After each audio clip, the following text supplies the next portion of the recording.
Hello po mga kapatid, isang pinagpalang umaga na naman po sa ating lahat. Pinagpala tayo. Una, ginising tayo ni Lord. Tapos ngayon, makakarinig na naman tayo ng kanyang mga makapangyarihang salita. Pero bago tayo mag-umpisa, syempre po tayo po ay mananalangin muna, magpupuri at magpapasalamat sa ating Diyos. Magsiyo po tayo. Yes Lord, aming Diyos na makapangyarihan sa lahat. Aming Diyos na banal, pinupuri ka namin Lord sa iyong kadakilaan. Lord, nagpapasalamat na naman kami ngayong umagang ito dahil pinagsama-sama mo na naman kami. Binigyan ng chance na naman para makapakinig ng iyong mga makapangyarihang salita. Lord, salamat. Salamat. Meron ka na naman sasabihin sa amin. Salamat, may matututunan na naman kami. Salamat, may apply na naman kami sa aming mga buhay, O Diyos. Lord, salamat dahil naniniwala po ako. Naniniwala kami na kasama ka po namin. Dahil sabi mo po sa iyong salita na 2 o 3 na nagkakatipon, narito ka sa kalagitnaan. Salamat po, Lord. Salamat po. Samahan mo po ulit kami, turuan, gabayan, buksan yung aming puso at isipan para sa maririnig namin, lubusan namin itong maiintindihan. Ang tunay na mag-manifest ito sa aming mga buhay. And Lord, ako rin lagi mo po ako samahan, turuan, gabayan po para lahat po ng aking sasabihin ay galing lamang po sa iyong mayamang makapangyarihang salita, O God. Salamat po, salamat po. Kiniklaim namin, Lord, na tagumpay po ang gawain ito. Pinupuri ka namin, pinasasalamatan, sinasamba ka namin sa iyo lamang ang pinakamataas na papuri at pagsamba sa tanging pangalan ng aming Panginoong Hesus na aming tagapagligtas. Lahat tayo ay magsabi ng Amen and Amen. At ito po ang aking channel.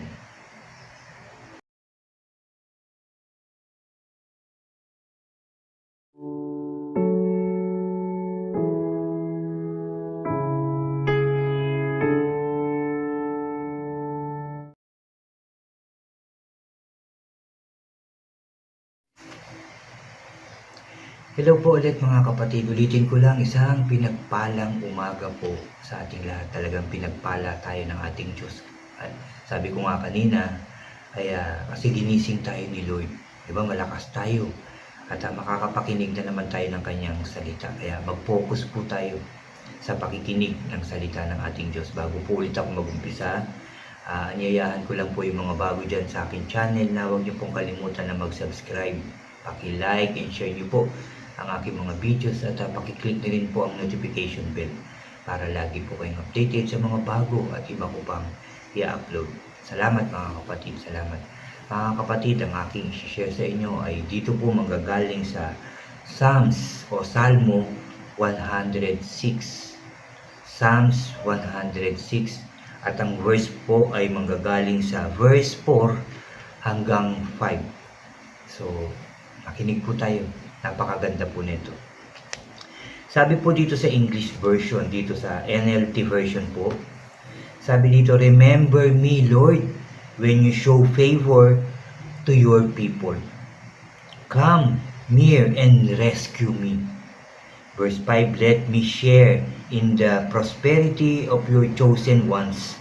Let me rejoice in the joy of your people. Let me praise you with those who are your heritage. Amen, no?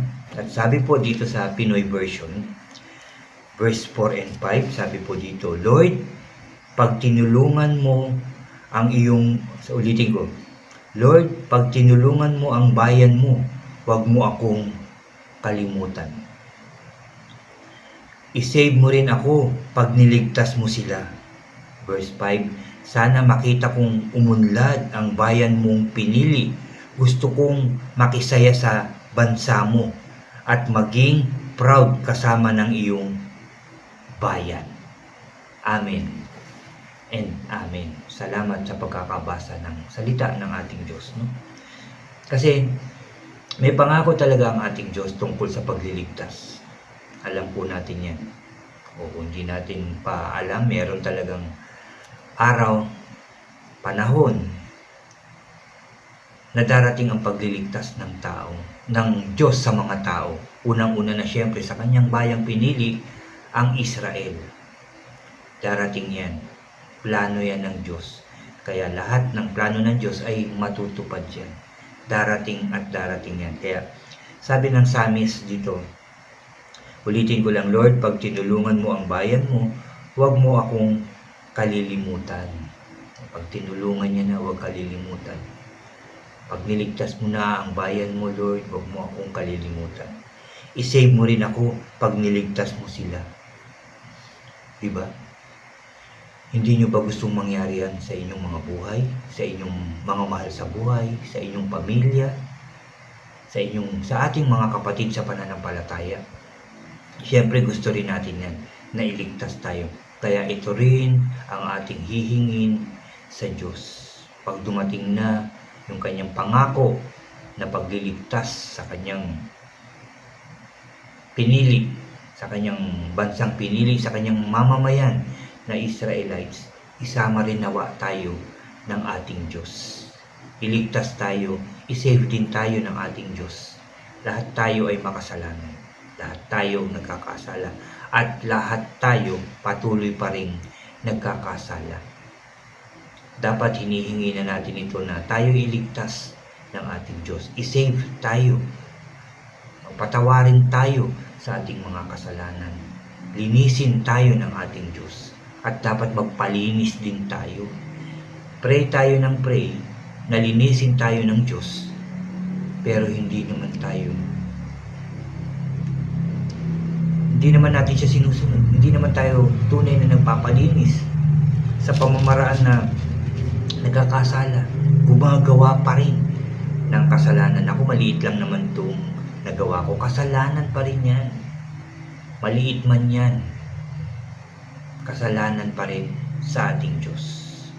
Yung pananalita natin ang masakit sa kapwa, kasalanan yan sa Diyos. Yung pag-iisip ng hindi maganda, pagpaplano ng hindi maganda, kasalanan yan sa Diyos. Kaya lagi natin hihingin nga, Lord, pag tinulungan mo ang bayan mo, huwag mo akong kalimutan. Tulungan dinawa tayo ng ating Diyos. Lahat tayong mga tao, tulungan nawa tayo ng Diyos. I-save mo rin ako. Pag niligtas mo na sila, i-save din tayo. I-save din tayo sa ating mga nagawang kasalanan, sa ating mga maling na kasalanan. Nagawang kasalanan. I-save din nawa tayo ng ating Diyos. Yan ang dapat nating hingin every day sa tuwing tayo'y mananalangin. Dahil sabi ko nga kanina, darating ang pagliligtas ng Panginoong Diyos sa kanyang mga pinili, sa kanyang mga tinawag. Darating at darating yan. At sabi sa verse 5, sana makita kong umunlad ang bayan mong pinili. Gusto kong makisaya sa bansa mo at maging proud kasama ng iyong bayan. Panalangin din natin, siyempre, dapat ang piniling bayan ng ating Diyos, ang piniling bansa ng ating Diyos. Sabi nga, sana makita kong umunlad ang bayang mong pinili. Alam natin kabi-kabila ang gera sa Israel. Diba, patuloy na ginigera, patuloy na tinitira ng mga missiles. Diba po? Ipanalangin natin na ito'y matigil na, matapos na. Makita natin na maging masaya na ulit ang bansang Israel. Ipanalangin natin ito na maging maunlad ulit ang bansang Israel. Matigil ang gera, maging payapa na ang kanilang bansa. Yan ang dapat nating pinapanalangin at hinihiling sa ating Diyos. Gusto kong makisaya sa bansa mo at maging proud kasama ng iyong bayan. Makisaya rin tayo, no? Kapag sila'y masaya, dapat matuwa tayo sa kanila dahil sila ang pinili ng Diyos, piniling bansa ng ating Diyos. Dapat maging proud tayo, no? Kaya pag dumating na yung pagliligtas ng Diyos sa bansang Israel, matuwa tayo, maging proud tayo. dahil magiging maayos na sila at sabay hihilingin natin sa Diyos, Lord, kami rin, yung aming bansa din, Lord, tulungan mo, iligtas mo po. Diba? At syempre, ipanalangin din natin, hindi lang ang ating bansa, kundi lahat ng bansa, ipanalangin natin na iligtas mo rin sila, Lord. Yung mga bansa na hindi pa nakakakilala sa iyo, Lord. Panalangin na ito ay dumating din na sila rin ay makakilala sa Diyos. Magpuri sa Diyos, magpasalamat sa Diyos. Para makabahagi din sila dun sa pagliligtas na gagawin ng Diyos sa mga taong karapat dapat iligtas. Dun sa mga taong pinili ng ating Diyos para maligtas. Anong dapat natin gawin? Dapat manalangin, humingi ng tulong, hingi na linisin tayo ng Diyos at magpalinis tayo dapat. Sumunod sa mga utos at tuntunin ng ating Diyos. Yung magpatawad, magmahal, magpakumbaba, huwag magnakaw, huwag pumatay. At higit sa lahat, yung maglingkod ng buong puso at kaluluwa sa ating Diyos. Yung galing sa pusong paglilingkod, yan ang dapat natin gawin. Tanggapin ang ating Panginoong Hesus sa ating buhay, na siya ay maging Hari, Panginoon, at tagapagligtas ng ating buhay. Yan ang dapat natin gawin, sundin. Kung hindi nyo pa nagagawa yan, mag-umpisa na po kayo. Mag-umpisa na po tayo. Nakilalanin ang lubusan ng Diyos sa pamamagitan ng pakikinig ng salita ng Diyos at pagbabasa nito. Balik-balikan ito araw at gabi para makilala natin ng lubusan ang ating Diyos. Yan ang mga dapat natin gawin. Sundin ang kanyang mga utos at tuntunin. Sundin ang mga sinabi ng Diyos. Sundin ang mga sinabi ng Panginoong Hesus. Lalo-lalo na yung mahalin natin ang ating Diyos. Utos, no?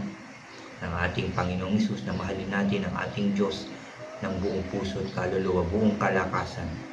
At mahalin din natin ang ating kapwa ng kagaya ng pagmamahal natin sa ating mga sarili. Yan ang dapat nating gawin. Yan ang dapat nating sundin, mga kapatid. At sabay panalangin na pag dumating na, Lord, ang pagliligtas mo. Lord, pag tinulungan mo na ang bayan mo, huwag mo akong kalimutan o huwag mo kaming kalimutan. I-save mo rin ako pag niligtas mo na sila. Iligtas mo rin kami pag niligtas mo na po sila. Huwag tayong pabayaan ng Diyos. Sabi ko nga kanina, buong Pilipinas, iligtas ng Diyos. Tulungan ng ating Diyos. Pati ang lahat ng bansa sa buong mundo. Tulungan ng ating Diyos at iligtas din upang lahat tayo ay sama-samang makapanik, makaakyat, makapunta doon sa kaharian ng ating Diyos. Diba maganda po yun? Diba napakasaya po nun? Wala nang kalungkutan dun, wala nang kagutuman dun, walang sakit at karamdaman dun sa kaharian ng ating Diyos. Yun ang asamin natin. Yun ang ipanalangin natin na makarating tayo dun. Hilingin natin yan sa Diyos. Hindi